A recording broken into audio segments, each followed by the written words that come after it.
Hello, child. I am Teacher Ai, and I'll be your guidance counselor today. Why aren't you wearing your mask? I'm wearing one. May I see your card?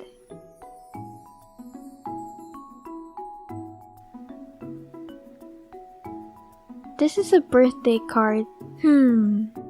It appears to me as if you are failing.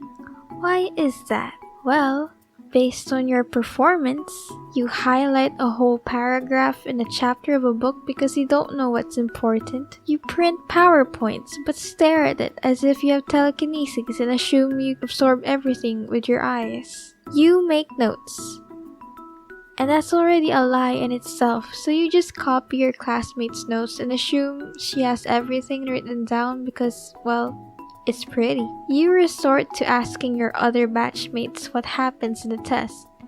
But knowing that the test is a modified true or false isn't really helpful now that you think about it. Basically, you're lazy and you have poor study habits. Education has become boring to some people because not everyone learns the same way. You got these people who get higher grades than you because their way of learning is in sync with the system the people made on education. They are the perfect cookies from the cookie cutter, and you're a potato. And clearly this wouldn't help now that you're going to be on your own now in these times of uncertainty. So you feel hopeless in learning anything this online school year. But does it really have to be this way? I say not. So for this consultation for today, we're going to discuss how to self-study like a pro. Let's move on to the classroom.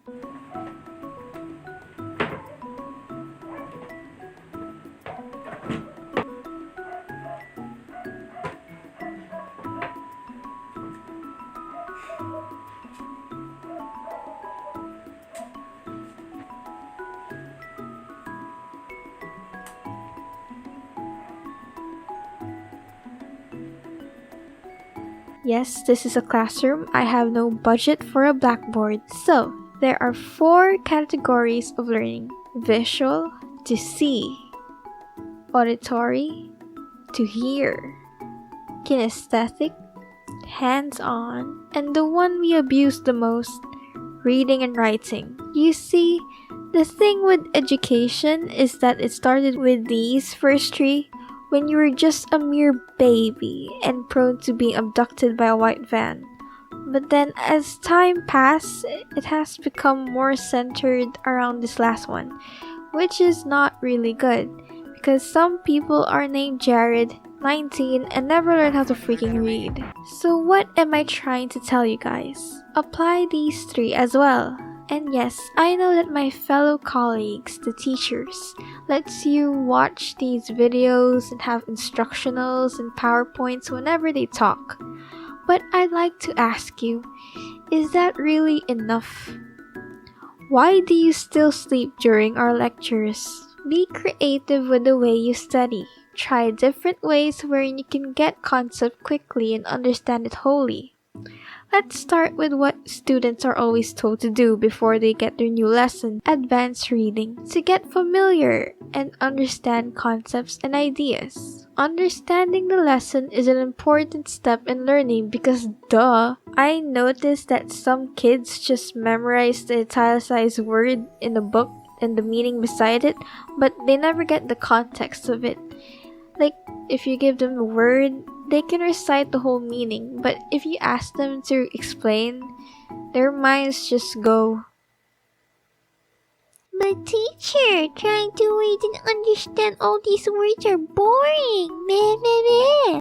Well, maybe you're just approaching it in the way that you don't find interesting. Okay, let's check how I understand things. What exactly do? I simply draw what I imagine in my head.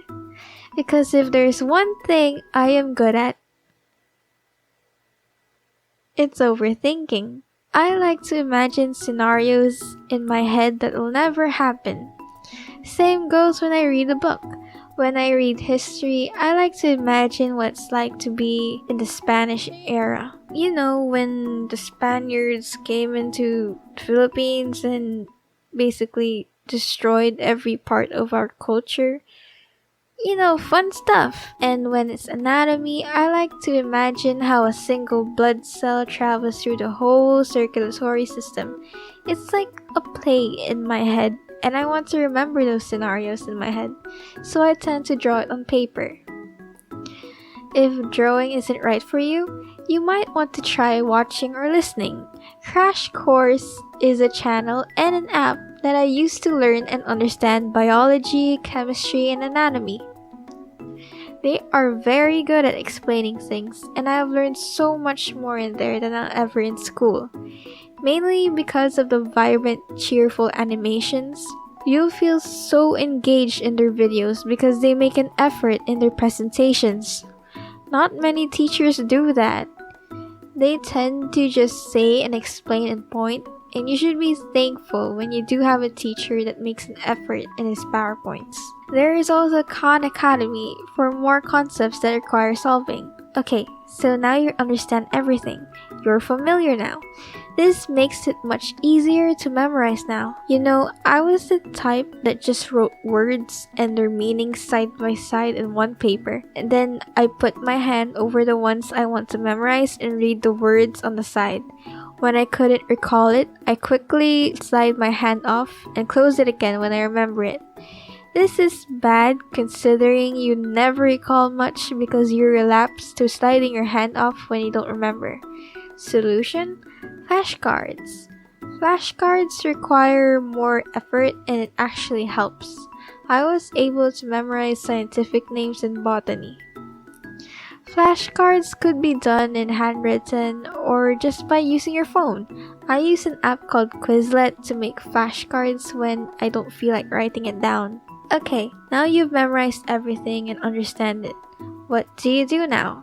Well, we apply it. These are for those concepts that require critical thinking and solving. The only thing I have to say about this is practice. Search for exercises on the internet and answer them on your own.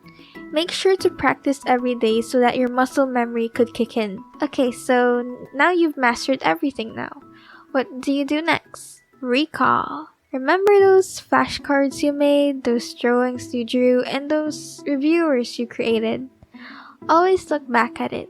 Every day. Take 15 to 20 minutes to look at it and then talk to yourself. Yes, talk to yourself about the topic, please. I'm not telling you to ask yourself how's the weather. If you saw my online class vlog, you'd see me talk to myself when I review. What I'm trying to do is that I'm saying and explaining the terms and ideas out loud. I don't know, it helps.